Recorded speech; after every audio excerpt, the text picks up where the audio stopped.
Hello, welcome to Horror Culture Shiver, the show that discusses all the masterpieces and trashpieces of genre cinema. I'm Gary. And I'm Chris. And it is the final episode of this year's Halloween Classics month. Yep, for 2022. We got 5 this year, didn't we? We did indeed. Bonus one. This is the final one. It is, and we're ending it on a banger. A film that probably doesn't come to mind when you think of Halloween classics, but as with every season, every season needs a good date movie, and this is the Halloween classics equivalent of a date movie. Yeah, a phrase we've thrown around a lot this October is gateway horror, and this is definitely not a gateway horror film. No, this one might even shock and has shocked the most seasoned of horror fans. This is Audition from 1999, directed by Takashi Miike, who is such a prolific director. He's made over 150 films now we're on. He's made the likes of Gozu, 13 Assassins, Itchy the Killer, Visitor Q, Happiness of the Katakuri's, One Missed Call, Terraformers, the Dead or Alive trilogy. The list goes on and on and on. Yeah, and he's probably making 3 as we speak. He probably is. We haven't seen a single bad film by Takashi Miike so far. No, I suppose the odds are in his favour. I'm not sure if all 150 have made their way over to the UK. No. But from what we've seen, we've enjoyed, definitely. Yeah, he has a very unique style, where you kind of have to look out for it at times, but that little signature Miike thing is always in each of his films. They're always a little off. They're never what they seem. Yeah, I find and not to give too much away of our interpretation of the film, but I find in comparison to the other films that we've seen of his, this is, despite the reputation, the most low-key. Really, overall. For about an hour. Whole running for time. about an hour and 20 minutes of runtime. Yeah, it's a slow burn. It's not gateway horror, because it is a slow burn. It's not all there from the get-go, whereas a lot of the films of his that we've watched are there from the very start. Yeah, there's some intention behind that. Yeah, of course. This was written by Daisuke Tengan, who wrote 13 Assassins, Waiting in the Dark, The Eel, The Most Beautiful Night in the World, Red Queen, Blood, and more. And based on a novel by Ryu Murakami, who wrote Love and Pop, Kyoko, Tokyo Decadence, Raffles Hotel, It's All Right, My Friend, Almost Transparent Blue, and more. Takashi Miike felt that the book was a love letter to a woman, so the script was made as a reply from that same woman. It's given me Frankie. Yeah. Frankie. And what was the other one? What was Fuck You Right Back. Fuck You Right Back. What was she called? God. What was her name? Isn't it like Pearl or something? Yeah. Or Beautiful Girls by Sean Kingston, and the Beautiful Boys song as well. What? Do you not remember that? No. Yeah, that was a thing. No, I just remember Fuck You Right Back. No, they have one with Beautiful Girls as well. Why did that need a... I mean, the original song didn't need to exist, but anyway. Budget $250,000, and it made at a box office $359,853. All right. Is that in America? Worldwide. Worldwide. Oh, worldwide. Yeah. Oh, okay. This was very big on the festival circuit. That's where it gained its cult reputation. I actually have some trivia here that I can't really fit into the rest of the film. So I'm just going to read it out now. When the film was screened at the Rotterdam Film Festival in 2000, it had a record number of walkouts. One woman who had actually sat through the entire film immediately walked out of the ensuing Q&A session, past the stage, and hissed, "You are sick," at Takashi Miike, much to his amusement and delight. At the Swiss premiere, someone passed out and needed emergency room attention. Now, like I said about The Exorcist earlier this month, this is another one of those films where I actually get it. I get the walkouts, I get the passing out and stuff, because this is fucking extreme when it gets going. And I think, I kind of feel like it's more extreme because of the slow burn. So, I mean, just to put it out there now, I've mentioned a lot on this podcast about coincidence-heavy horror, coincidental horror. Horror films that start off as another genre and then eventually turn into a horror film. This is a prime example of that. This is very much one half twisted romantic drama, and another half horror film. Yeah, it's and also kind of twisted from today's perspective. Yeah. To a certain degree. If you had Matthew McConaughey in the main role and it was played out like a comedy, yeah, in the year 2003, they wouldn't really have batted an eyelid. No, this whole idea of faking an audition for a prospective love interest actually could have been a comedy in the early 2000s. Yeah. It actually could have been. And the film plays out like a romantic drama for the first part. I could imagine, and I've only ever seen this film knowing full well what happens at the end. Knowing full well that it's a horror film and something horrific is going to happen at some point. Could you imagine just switching this film on for someone and saying, it's a beautiful romantic drama from Japan, and just watching things change gradually throughout the film and then go from 0 to 100 in the last 20 minutes. And that's exactly why I can understand the reaction at Rotterdam Film Festival. If they didn't know they were watching a horror film, they're just watching this new film, Audition, and then it takes that turn. Fucking hell, that must have been an experience. But yeah, it's a true sign of genius filmmaking that he's able to do both here. And I feel like it has something to say as well. Yeah, absolutely. The whole casting couch idea thrown in there, because that's technically what this is. Yeah. Realistically, that's what this is, but with marriage instead of sex. Which is even more fucked up, arguably. The fact that he's auditioning for someone to spend the rest of their lives with him. Yeah, we'll get to it. Described by Quentin Tarantino as a true masterpiece if ever there was one, in a video discussing his many favourite films. Quentin Tarantino would know the company he kept around that time. Heavy metal musician and horror movie director, actor Rob Zombie admitted he found this movie to be the most creepy and unsettling of any horror films he's ever watched. Oh, okay. And it was slated at one point to get an English language American remake in the 2000s when Asian horror remakes were oversaturating the market. Thankfully, negotiations fell through. Yeah, I'm surprised it didn't. I'm surprised.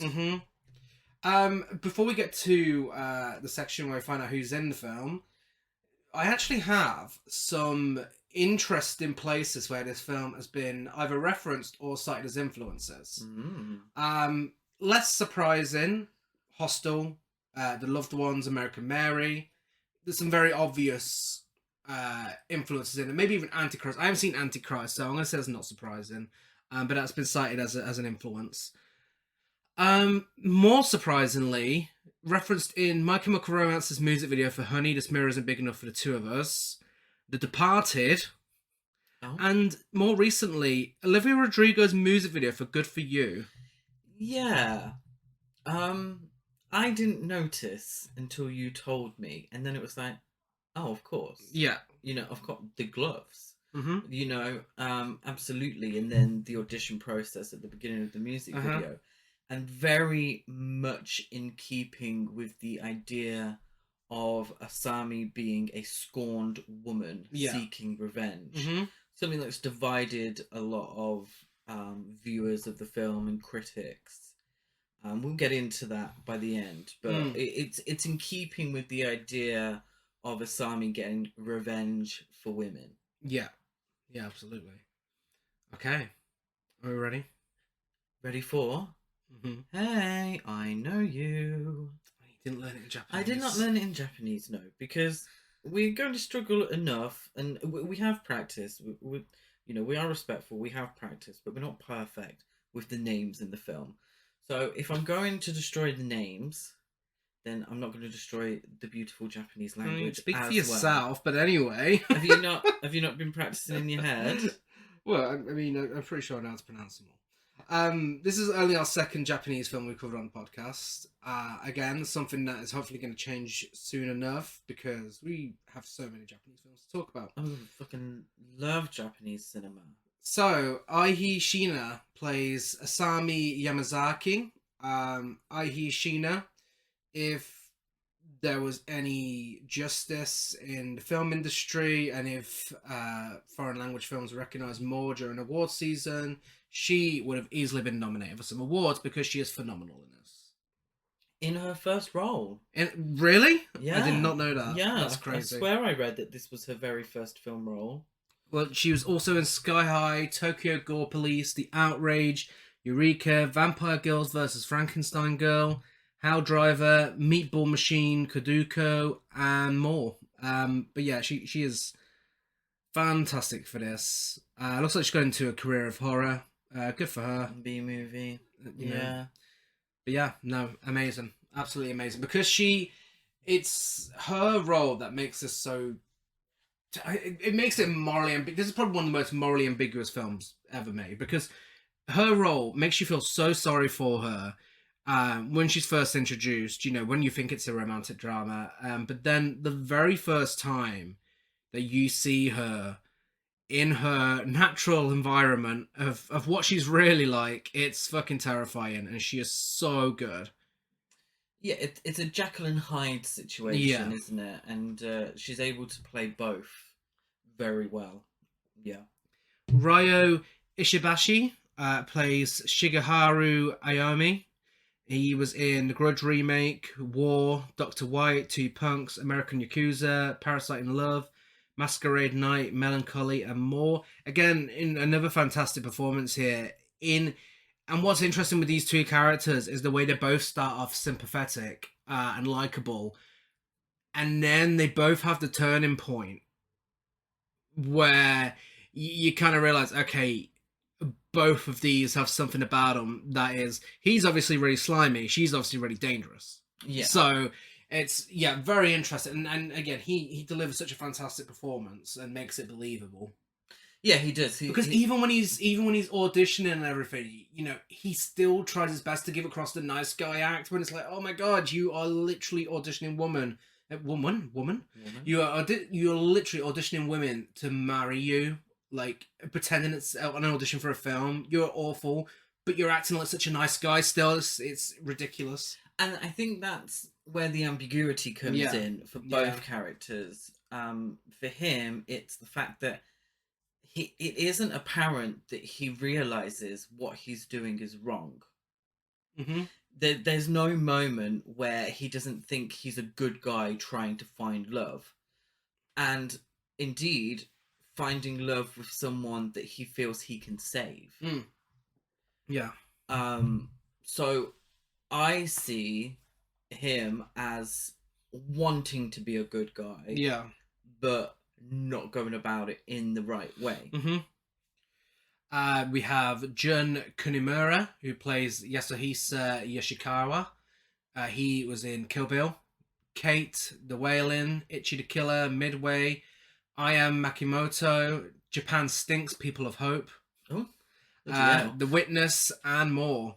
Kind of a smaller part in the film, but easily the slimiest character here because it's all his idea. It's all his fault. It is entirely his fault. Well, he is the film producer. Well, and that is why I think there's a lot of social commentary. There's definitely no accident that it's the film producer that comes up with the idea. Like, there's literally a scene where an actress gets her clothes off and says she's been in porn before, and he's like, oh, I'll keep her for a separate role. So, okay, you're the one. You are the villain of the film. And he's the one who tells Shigeharu to ditch her, basically. Well, yeah. When it gets a bit weird. I mean, let's be honest, he's right. Yeah. But his reason for being right is that it's getting a bit too intense.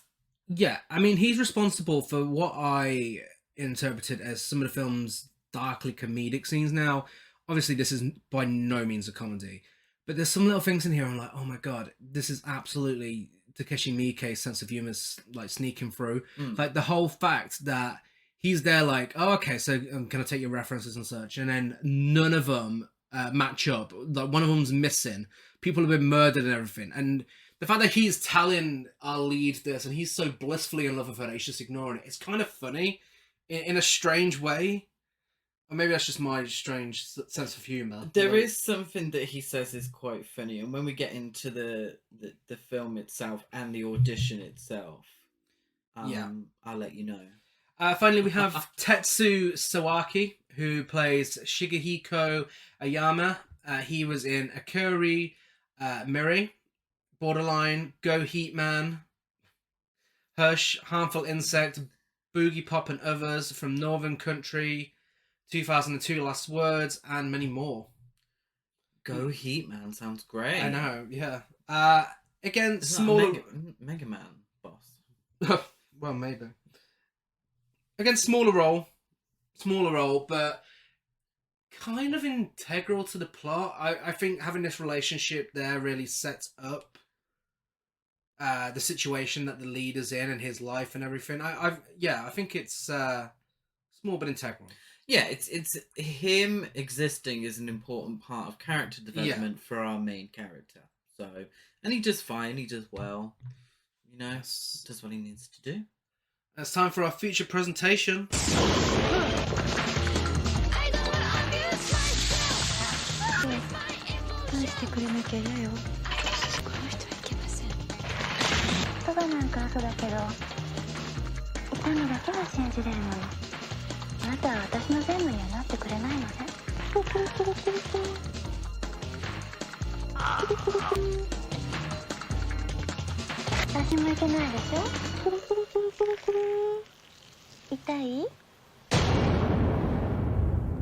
So we get a very cold opening, jarringly cold opening, where Ryoko dies in hospital with her husband Shigehiro Ayoma by her side, just as their son Shigehiko arrives to see her with what looks like an arts and crafts project he made for her, and it's such an emotional scene that just immediately hits you. Like, even you've had no character development, you don't know who these people are, but it's so emotional the way it's directed and written and acted, and yeah, just a great example of how much of a great filmmaker Miike is when he can start a film off like this and end it the way it does as well.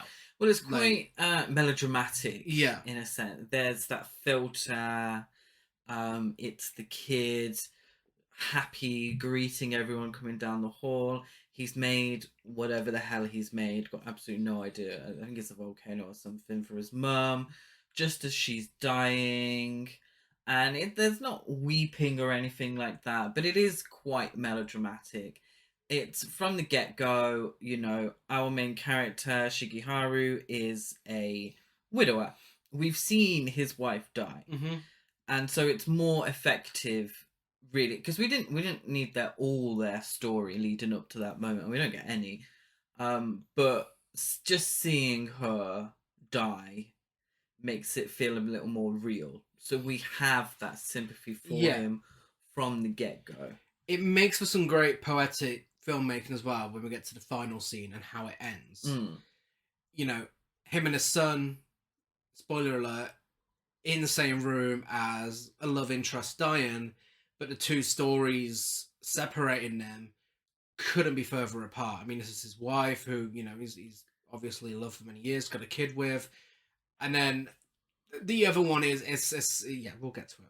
But yeah, no, I think that's the way those two shots come together from beginning and end. I thought it was fantastic filmmaking. Yeah, it's a film that begins and ends with women dying. Yeah. Many years later, we don't know how many specifically. 7. Was it 7? Mm-hmm. Oh, okay. Shigeharu and Shigehiko are fishing together. They go home to eat the fish they caught, and Shigehiko suggests that his father should find a new wife.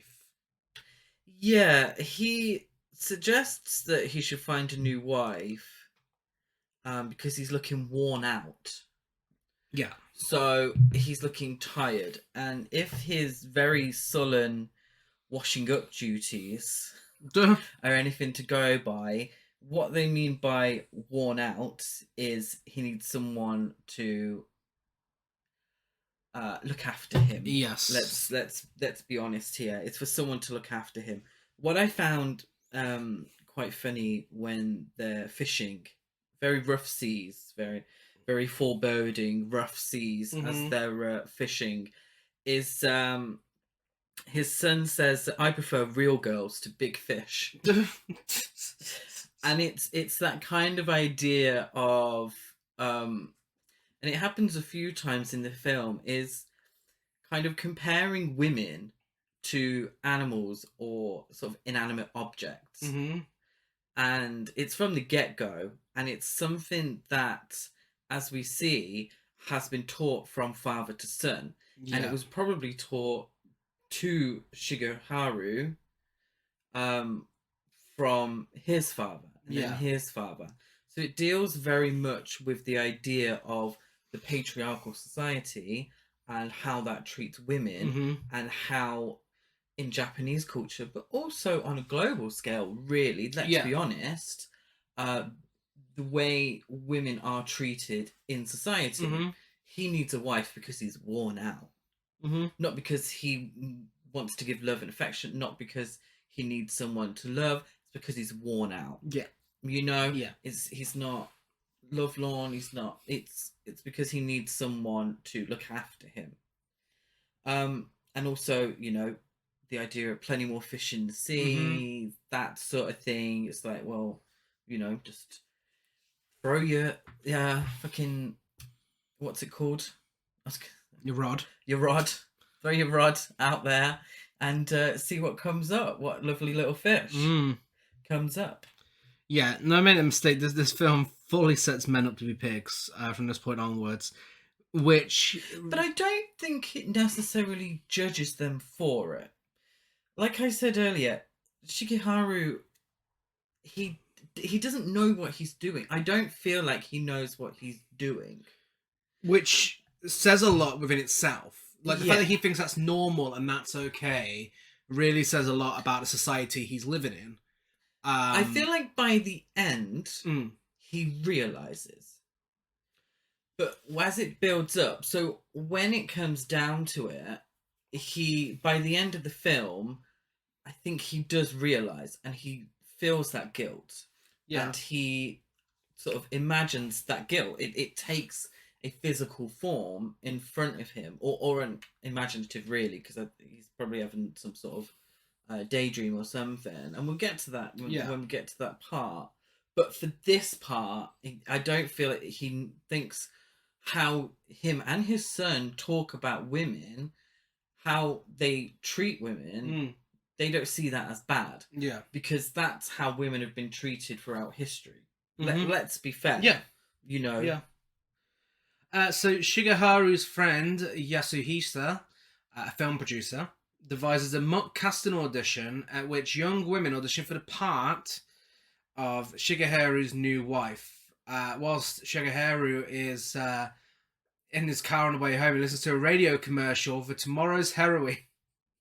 An ad that encourages women to apply for a role so they could be the next Julia Roberts or Audrey Hepburn.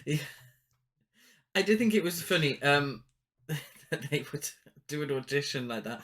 Seemingly very popular. So these aren't all actresses. So the idea is that they're allowing members of the general public to audition for the biggest role of this Tomorrow's Heroine. Shigeharu, he says, am I meant to marry the lead? And Yasuhisa says, oh no, a girl of that talent won't marry you. No. And then they were saying, oh, you know, they were talking about the happiness of, and I shouldn't laugh, but it was a good read. And they were talking about, you know, what it takes to be a good actress. So the idea is that, you know, he won't marry the lead because the lead will be too talented to marry him, but also too depressed. And he won't want to marry her because unhappy girls have more to express as an actress. Then, as he's going over all these audition essays, and I mean, they've made these women write essays about themselves for this audition process. They've taken a lot of time to write this shit out, these resumes. Basically a resume, isn't it? Or a CV, as it's in the UK. Shigeharu says, "It's as hard as choosing my first car." So again, Yeah. he's comparing women to inanimate objects. Mm-hmm.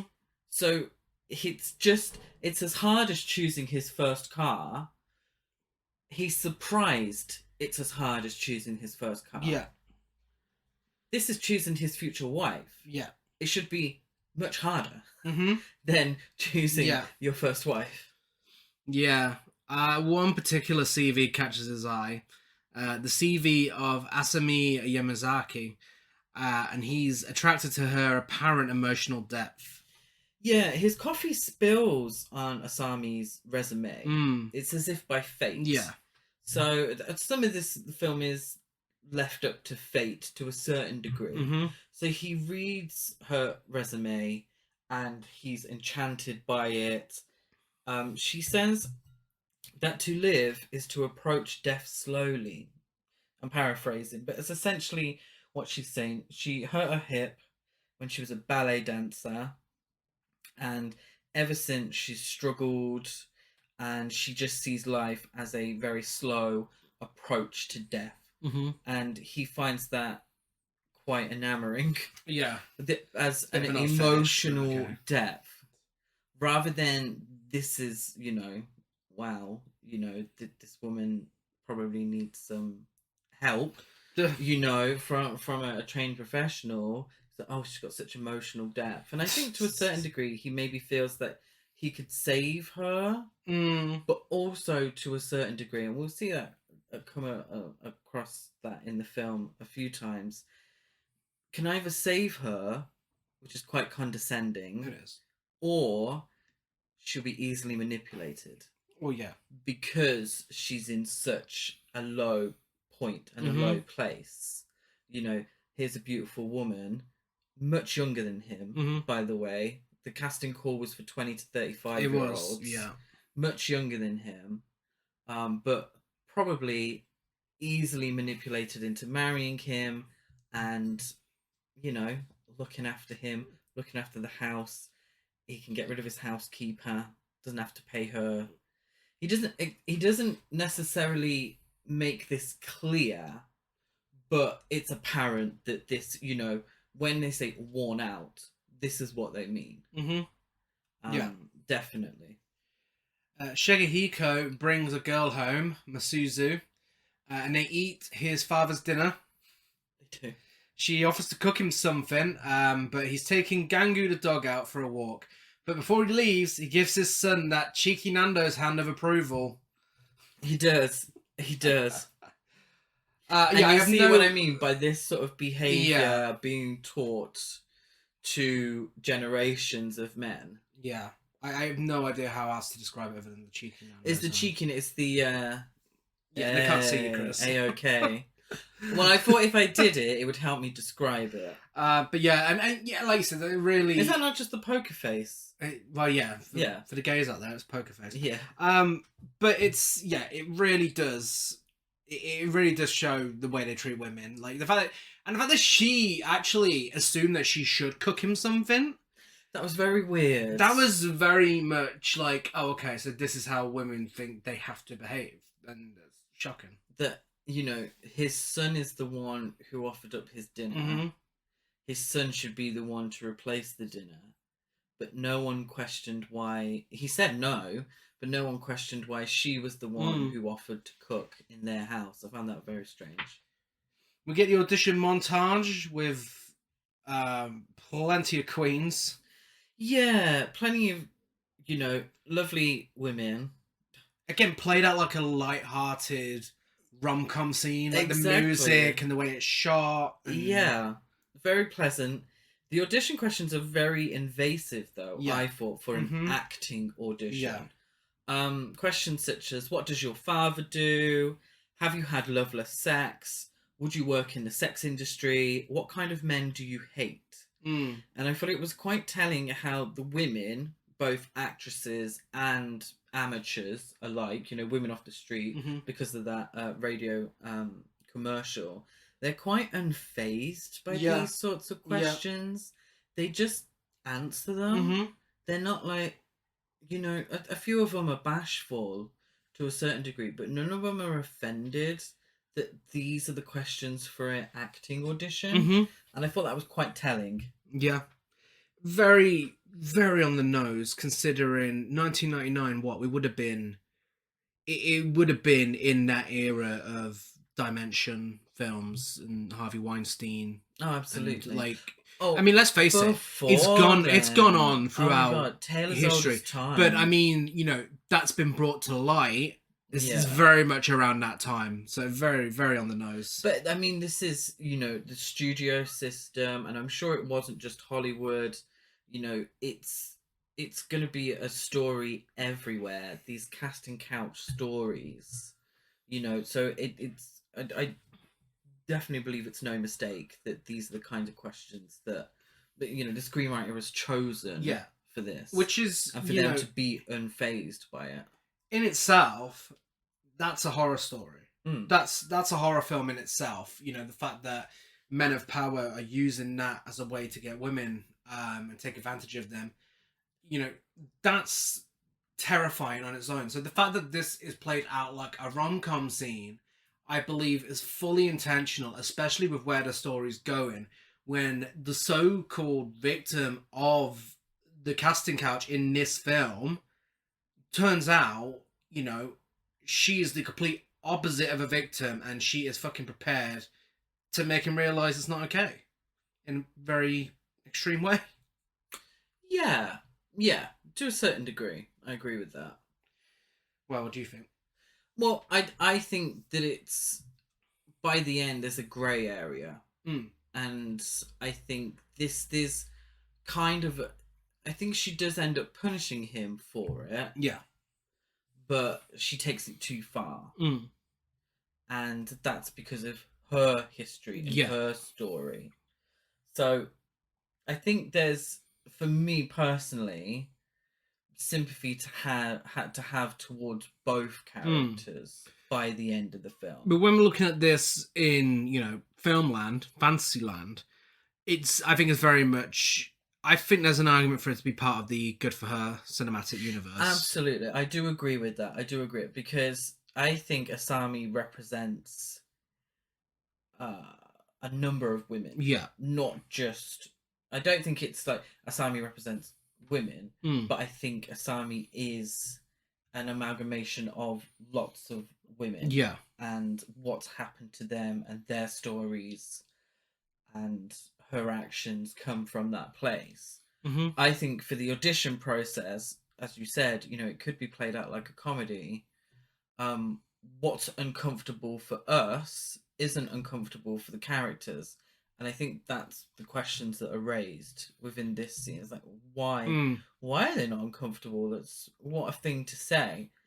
Shigeharu goes on. Asami enters the room. Yeah. Shigeharu is just as enamored with her in person as he was on paper, looking at her resume. He asks her about her hip injury, her ballet training, and how she thinks life is being a slow acceptance of death. He says, quite condescending, I thought, "I could tell you take life very seriously." To which his producer friend says, "An auditioner doesn't say things like that." And I think, but he asks if they've ever had loveless sex. Yeah. Which is what I mentioned earlier, that actual, like, black comedy section that made me laugh. Because, like, wait, he's not allowed to say that, which... It's weird that he said that, but it's not really as... It's not more weird than you asking them about their sex lives. I thought that was interesting. Yeah. Yeah, so he... he has more of a conversation with her than he had with any of the other ones. He didn't speak to any of the other ones, but there's the connection there right away. It's obvious his mind's made up. Yeah. Yasuhisa can't reach any of the references in Asami's resume, such as a music producer she said she worked for who went missing. However, Shigeharu is so enthralled by her. He thinks she's so amazing. She is the moment, and he pursues her anyway. Yeah. The moment Yasuhisa reveals the music producer is missing, I think we get the real first inkling Yes. that something is so. off. Please excuse those sirens in the background. Why does this always happen? What kind of area do we live in? No, we live. I think we live near a hospital, don't we? We'll go with that. The film's horror elements are actually I think it's a good time to mention this. Were actually meant to be a plot twist. That's how it was intended. Yeah. Until then, they would believe the viewer would believe they're watching a romantic drama.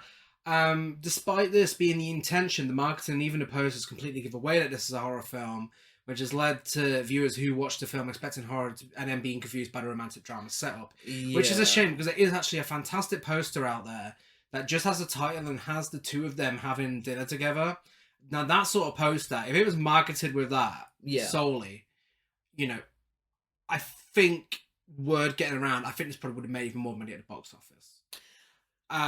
But I suppose, but it isn't the idea of the word getting round spoiling it anyway. True, but then people are expecting that film, and it even threw me. I knew where it was going when I first watched it, but the first hour or so, first 50 minutes, should I say, threw me as well, because okay, I really wasn't expecting this. I was expecting this extreme horror film and whatnot. So it kind of works both ways, because if people were saying they were disappointed because of all the romantic drama stuff, it's because the hype was built up from the poster and the trailer and making them believe they're going to see this horror film. Whereas I kind of feel like if it was a drama and then people are like, oh shit, wait, where did that drama go? I feel like the word got around like that. I feel like it would have been a little more popular at the box office. It's a difficult one, because obviously also it's 1999. Yeah, it also depends how many cinemas it's released in. Yeah. Let's face it. I mean, when did it premiere here? I believe it was the first Fright Fest. Fest. I think like 2000. So, I mean, the idea that it premiered at some at Fright Fest, the name Fright Fest, it kind of gives it away. So it's very interesting, and it's really cool that they would have, that poster and they're advertising it like that. That kind of shit only really works opening weekend. Because by the time word of mouth gets around, and it's weird, because the question is, what's your target audience? Yeah. Because obviously your target audience is the horror people. Mm-hmm. So you need that word of mouth to get round to the horror crowd, so they'll go watch it. Because the romantic drama crowd are going to be horrified. Yeah. And they're going to tell everyone they know how sickening the film was, and not in a good way, and how horrified they were, and do not go see it. That's true. It's true. Also a romantic drama with an 18 certificate. But yeah, I mean, it has got a cult following now, and it is widely regarded by a lot of horror fans as one of the greatest horror films ever made. Also considered to be the launching pad for torture porn. Yes, I can definitely see that. Yeah. I mean, the poster for Saw, what is it? Well, yeah, that's true. It's a fucking... Yeah. It's a foot, for fuck's sake. Saw's great, obviously. The rest of the torture porn phase, no. But it has no meaning. They completely misunderstand what made this and what made Saw, the first film, work so well. And then by the time you know it, you go hostile. Yeah. Anyway, Asami lives in an empty apartment, containing just a sack and a phone. 4 days after the audition, she sits perfectly still next to the phone, waiting for it to ring. Now, this is where I thought this was a fantastic mix of dark comedy and horror, because he is thinking he has found the perfect wife, perfect setup for this new life of his through this fucking slimy audition. And she is there looking fucking terrifying next to this phone. And I just found that so funny, but also really unsettling. Yeah, this really... It's definitely not a romantic drama now. No, this is when 50 minutes into the film, there's an hour left, and there's a few scenes of Shigeharu trying to decide whether to call her or not. I think that's where we see some of his guilty conscience sneaking through. Do you think that? Or do you think he's trying to manipulate her? I don't know. Why it's a difficult Yeah, one. because the way I looked at it was, he's looking at the phone like he didn't know whether to call or not. I took that as him thinking, shit, maybe this isn't all right, because I actually really like her. But he's never expressed that previously. No. So he's definitely, both characters, I think, and the film in general is a film where you can project your feelings onto it to a certain degree. It can be interpreted in many ways. And a lot of the times when we interpret films, it's from our history. And, you know, that's why we have so many film critics. Because everyone's opinion is different. Everyone comes from a different place to a film. And a really fucking good film, and I've said it time and time again, I'm sure you're fed up of hearing me say it on the podcast, a really good film allows you to do that. It's layered and it's open for interpretation. I personally think he's maybe being manipulative and doing that thing where I'm going to make her wait a while. She'll want it more if I make her wait. Potentially, yeah. I bet she's waiting for my call. I bet she's desperate for it. But she'll never phone me first. So I'm going to make her wait for it. And then she's really going to want it. And how fucking right was he? Yeah.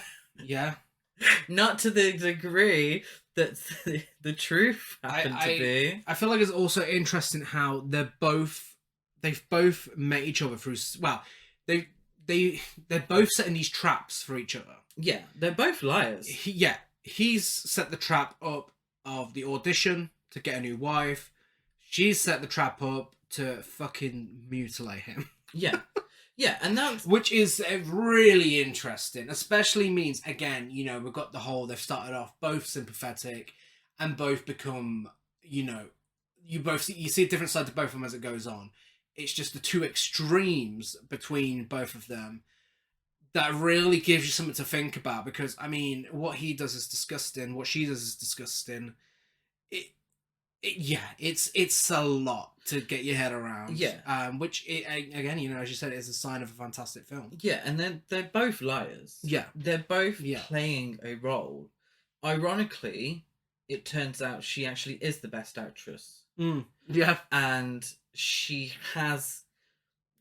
does have, according to the producer, the best credentials for being the actress for the role. Yeah. Because she is very damaged, very sad. And, you know, it's a funny bit of irony there that, you know, the producer, who is the sleaziest one in the film, really, it's all his idea. He's actually correct. Yeah. He is actually correct. Apart from the fact that the best actress did want to date him in the end, but not for the reasons he thought. Which is hilarious because, you know, at this point, the producer, he's been built up to be this slime ball. Why the fuck would the audience want to believe anything he says? Yeah, he's a terrible character. Why would we want to believe him? And there he is all along. But I think it's a funny bit of irony that what he said earlier in the film actually turns out to be true. Yeah. And that the most damaged one did turn out to be the best actress. Such a good actress. She played, you know, Shigeharu for a fool. Yeah. You know? Yeah, so she pretends that she never expected his call. When she gets the phone call, one thing that really made me jump the first time I watched it, one of the most disturbing images in this film, despite what happens later on, is the sack in the background begins to fucking roll around. Sack moves. Sinister smile on her face, and that sack starts to move. It's obvious that there's a human in there as well. Yeah. Honestly, no one does horror like Japanese filmmakers. No. They know how to make the scariest horror films. This is no exception. After several dates, she agrees to accompany him to a seaside hotel where Shigeharu intends to propose marriage. At the hotel, she reveals burn scars on her body. Before having sex, Asami demands that Shigeharu pledges love to her and no one else. And of course, he agrees. Yeah, During their dates, I found Asami to be very passive, Yeah. demure, and really just happy to have someone to talk to. Mm-hmm. Um, Shigeharu seems to find this sadness and this sort of melancholy quite endearing. Mm-hmm.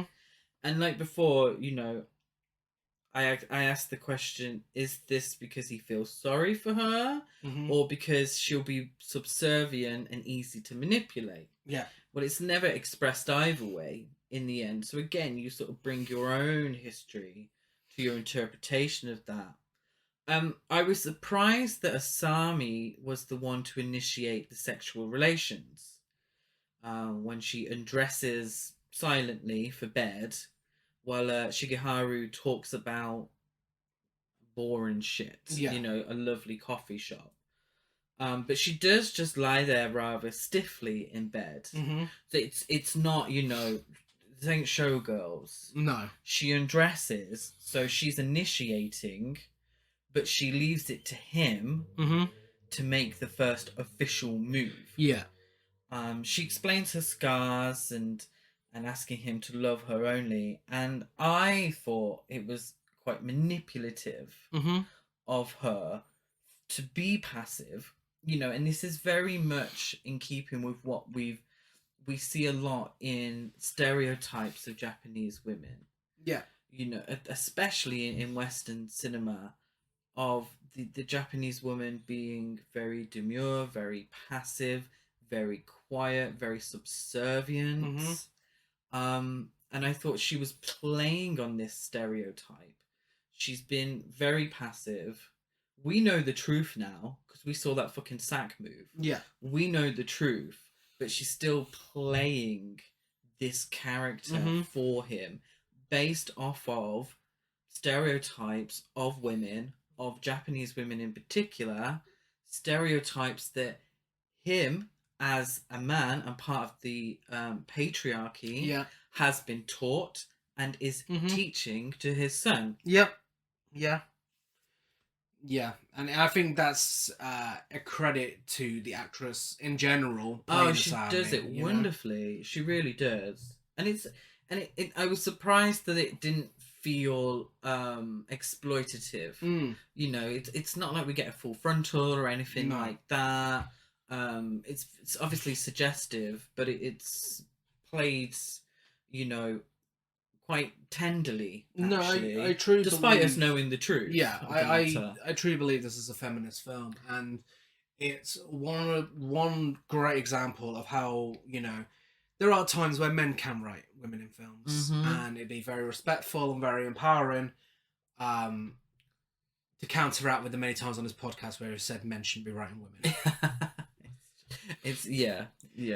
In the morning, Asami is nowhere to be found, so Shigeharu tries to track her down using her resume, but as Yasuhisa warned, all of the contacts are dead ends.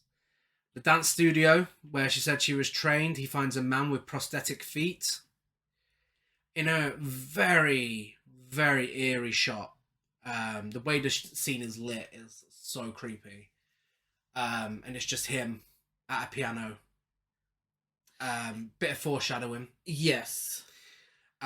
Considering part of a piano and prosthetic feet. Is that what it is? Piano wire, yeah. Is it actually? Yeah. The bar where she said she worked has been abandoned for a year following the murder and dismemberment of the owner. A passerby tells Shigeharu that the police found 3 extra fingers, an extra ear, and an extra tongue when they recovered the body. So he has hallucinations of the body pieces on the floor. Again, the lighting in this scene is fantastic, and I feel like the cinematography kind of indicates this is your full descent now. You're going into horror. This is the romantic drama is fucking over. There's no more romance in this film. Yeah, and it's weird because this is the moment where we're saying, "What the fuck are you doing?" Shigeharu says to Yasuhira if he thinks he's a silly old fool. Like, yeah, you are a silly old fool. Stop whilst you're ahead. Shigeharu gets angry and storms out. He's determined to find her. He needs. I put very tastelessly, that he needs another taste of that bomb pussy. He but she's gave him the chance. She is literally... What's the opposite version of dickmatized?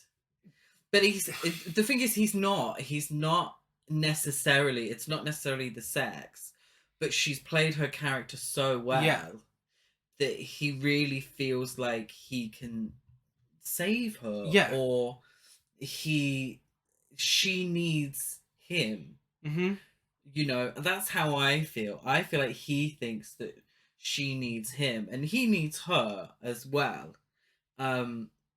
Yeah, it's a weird one though.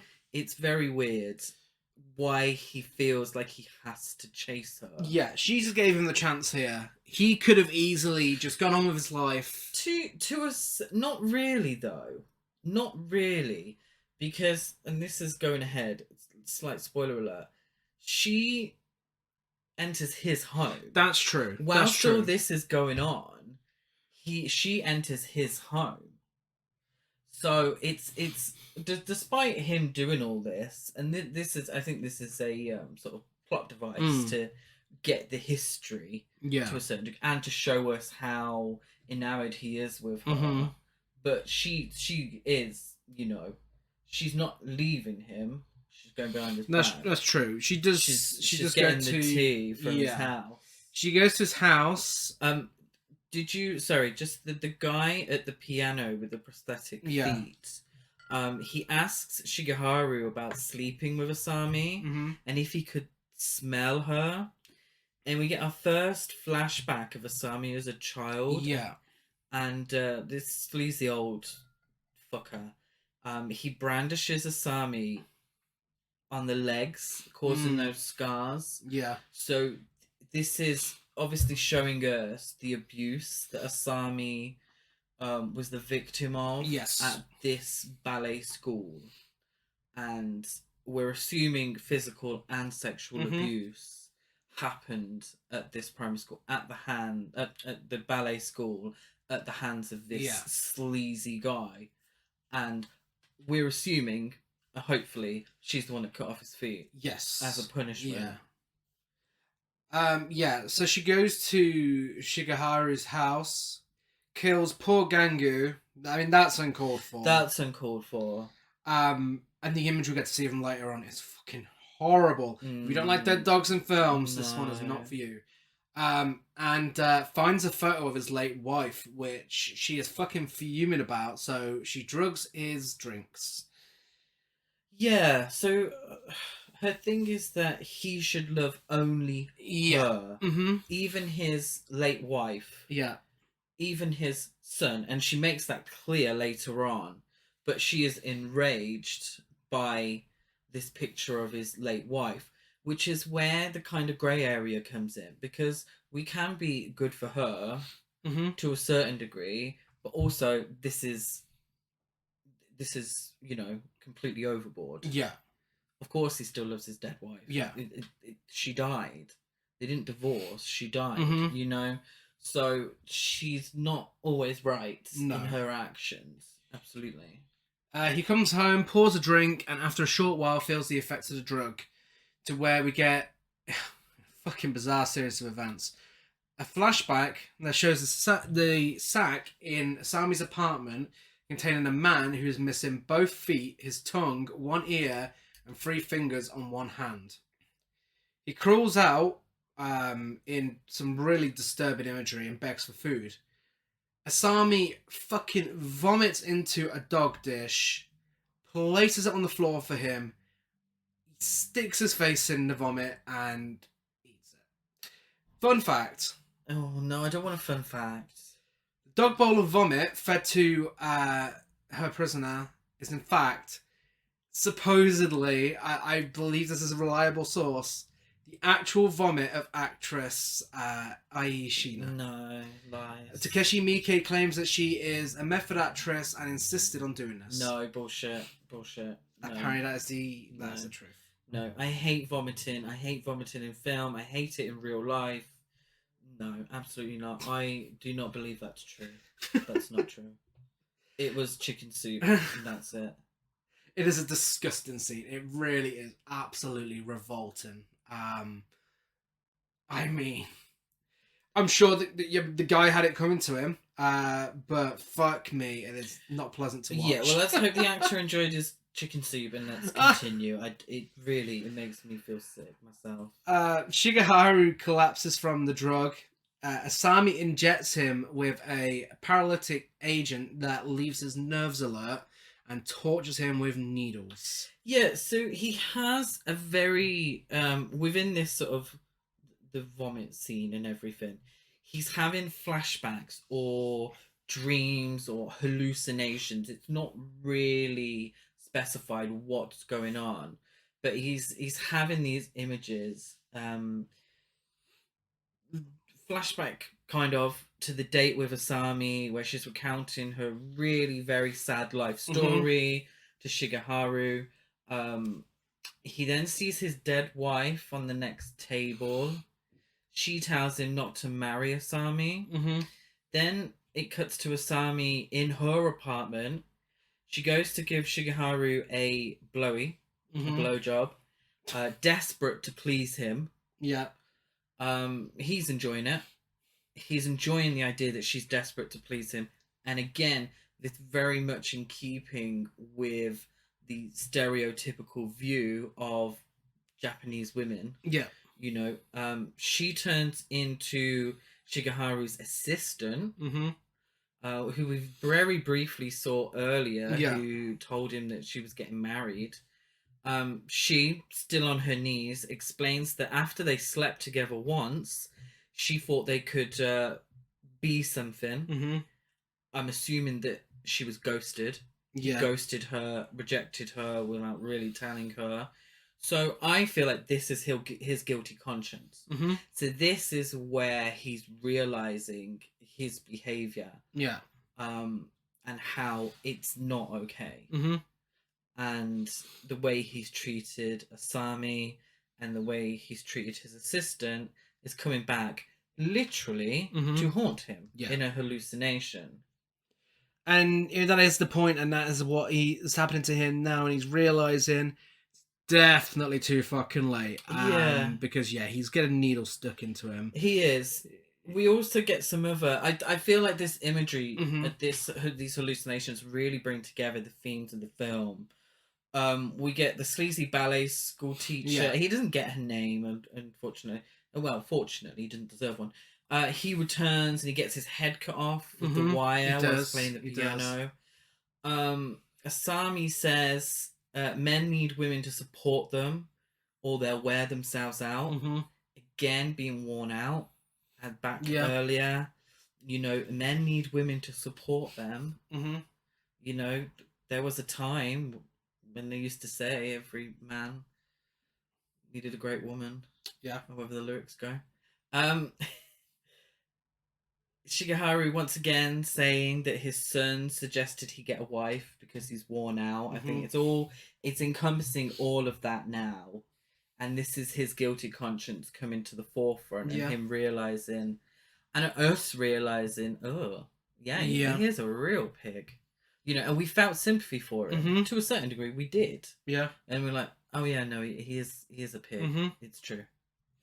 Yeah, which kind of, it makes you question if this next segment is revenge porn for exactly for the setup that we've just had, showing what he's really like. Asami tells him that just like everyone else in her life, he has failed to love only her. She can't tolerate his feelings for anyone else, even his own son. So she inserts needles into the skin below his eyes, saying deeper continuously as she does so. And then in what is some of the most disgustingly realistic looking practical effects I've ever seen in any film ever, a scene that is fucking tough to watch. She cuts off his left foot with a wire saw. Yeah, it looks painfully realistic. Yeah. But also, there's only a few shots of it. I was surprised, whilst doing it for the podcast, I was surprised how many times it cuts away to her just looking like she's having the time of her life whilst doing it. And that's the sign of good filmmaking. Yeah. Absolutely. But yeah, it's fucking horrific. She has a lot to say She during does. this, doesn't she? She's her passive, demure demeanor from earlier in the film. It's gone. She's very much the aggressor now. She says, "You bring a lot of girls to the audition, reject them, and then call them later for sex. Yeah. You are all the same." Mm-hmm. She says, all words are lies, but pain doesn't lie. Yeah. When you're in pain, you see your own shape clearly." So this, I interpret as suggesting his hallucinations are his realizations Yeah. of the pain that he's caused to other people. She says, "Only pain and suffering will help you realize who you are." So he's going through this now. His foot's been fucking chopped off. He's going through a lot of pain with these needles.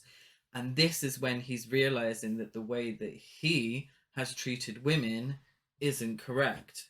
I mean, the very extreme way of him learning his lesson. It's what I found interesting is that during this, Asami is taking great pleasure in sawing off Shigeharu's foot. Great pleasure. Yeah.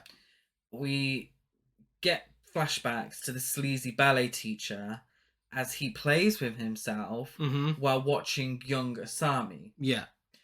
And so she's getting great pleasure from this violent act and seeking her revenge for the way that men have treated her. You know, Shigeharu isn't the worst man she's ever encountered. No.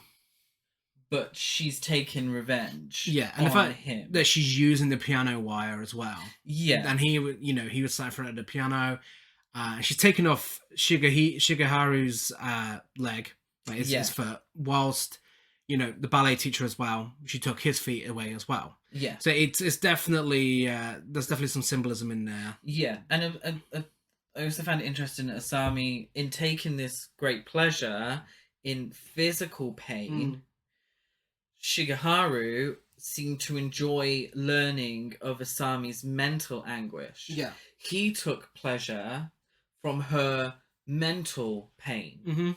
She's taking pleasure from his physical pain. Yeah. I thought that was an interesting dynamic there. Yeah. Definitely.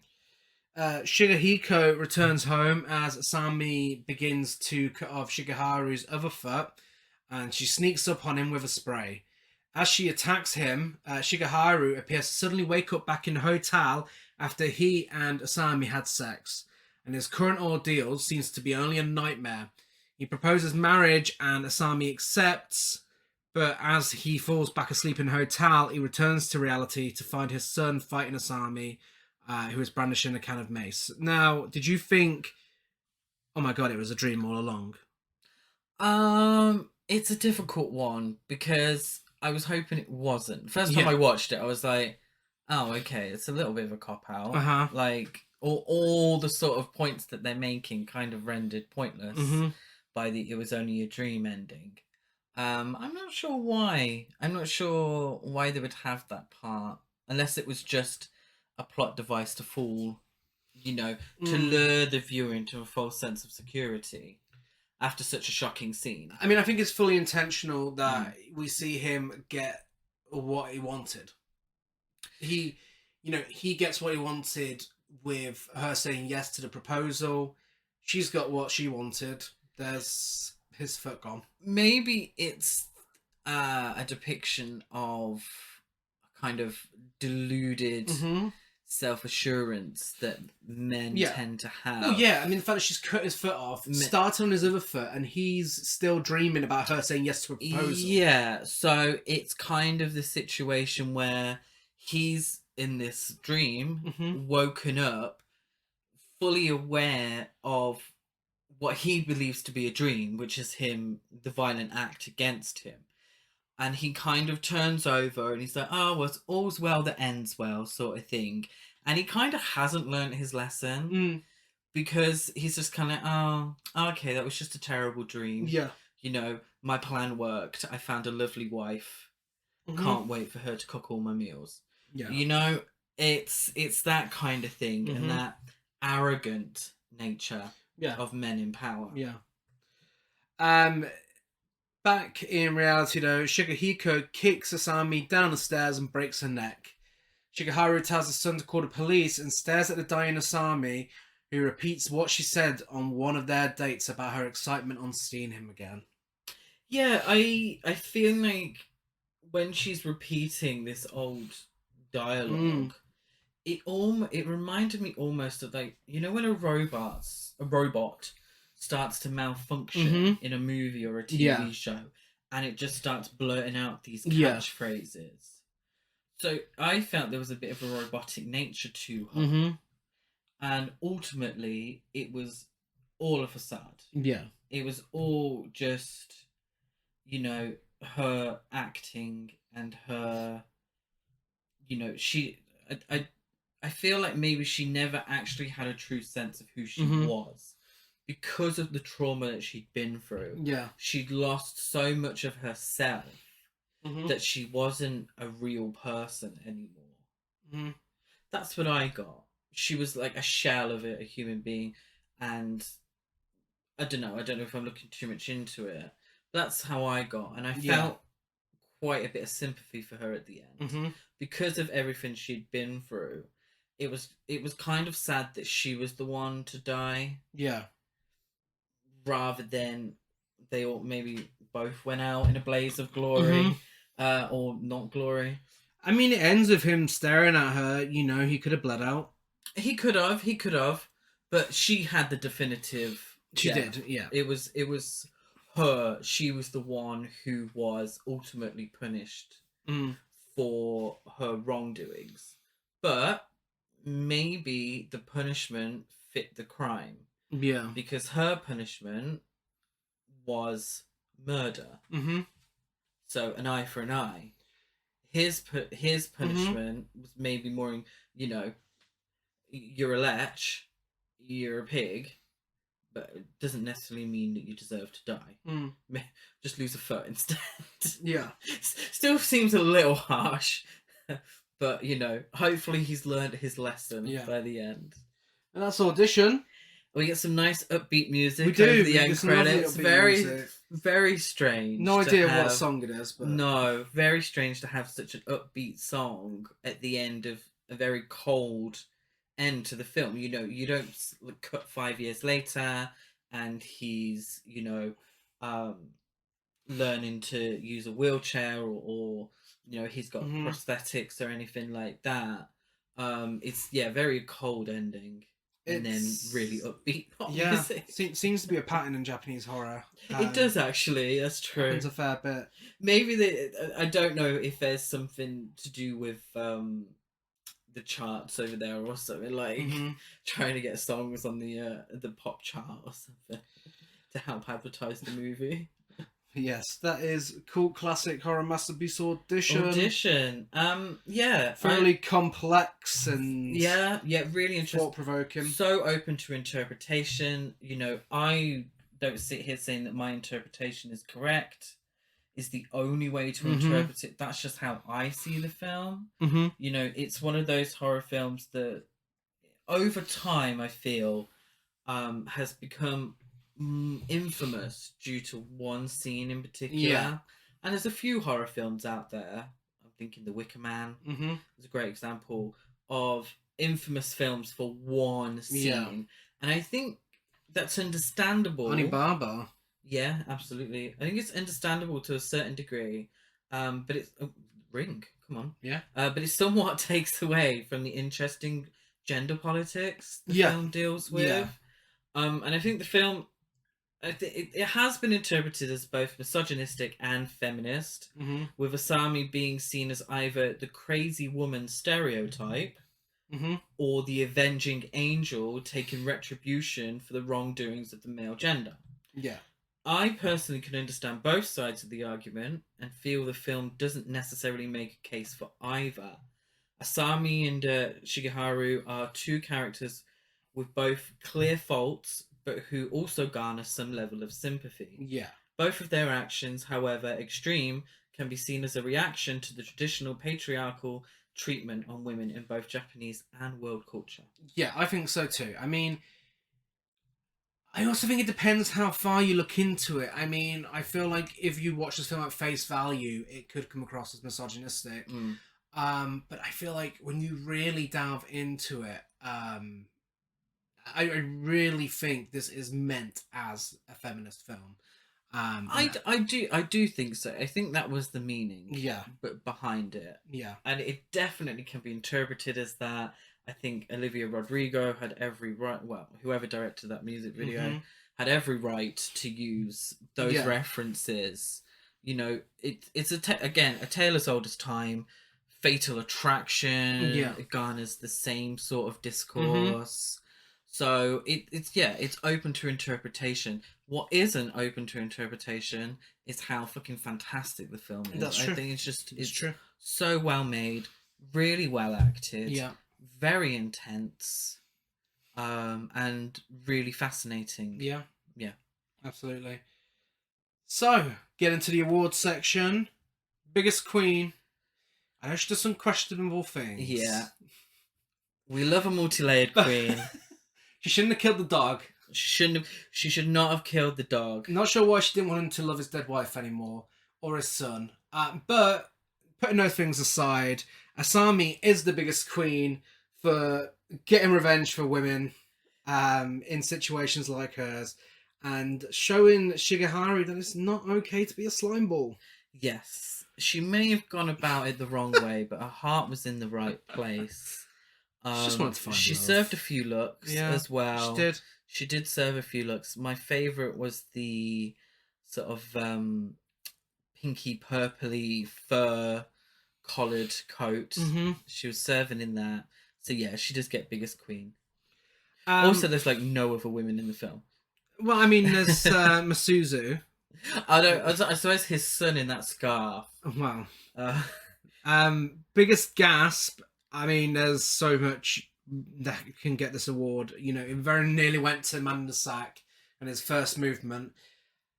But it is still going to Man in the Sack, but Man in the Sack for Dog Bowl Vomit. Oh, okay. Yeah. I'm trying to forget that scene. My biggest gasp is the foot. Yeah. The foot. It has to be. Has to be the foot for me. Best dialogue. This I went with. This wire can cut through flesh and bones easily, just because of the delivery. And Asami saying it with a massive smile on her face whilst holding piano wire, about to cut this man's foot off. Mine is the iconic delivery of Deeper. Yeah. When I don't know the Japanese, but Kiri. That's the one. Yeah, I did know that. Kiri. Yeah. That's camp. I've got the Tomorrow's Heroine radio ad that encourages people to be the next Julia Roberts or Audrey Hepburn, with an honourable mention for Shigehiko's scarf collection. Yeah, that scarf was camp. He's a scarf guy. I suppose, yeah, I agree with you, but I also thought that that look that Asami gives in the poster, the one that's used in every single poster, that's quite camp. Yeah. Masterpiece, trash or basic. It's an easy masterpiece. Very much so. Definitely a masterpiece. And I give it, for my ratings, I give it 10 vomiting dog bowls out of 10. I gave it 10 pricks out of 10. Okay. The pricks, needle pricks. You use it for two meanings. Available on DVD, Blu-ray, video on demand, and the Arrow player if you want to check it out. And I recommend, if you enjoyed this, check out Hard Candy. Not as good a film, but it does something similar. It's the closest thing I can think of to this I've film. never seen it.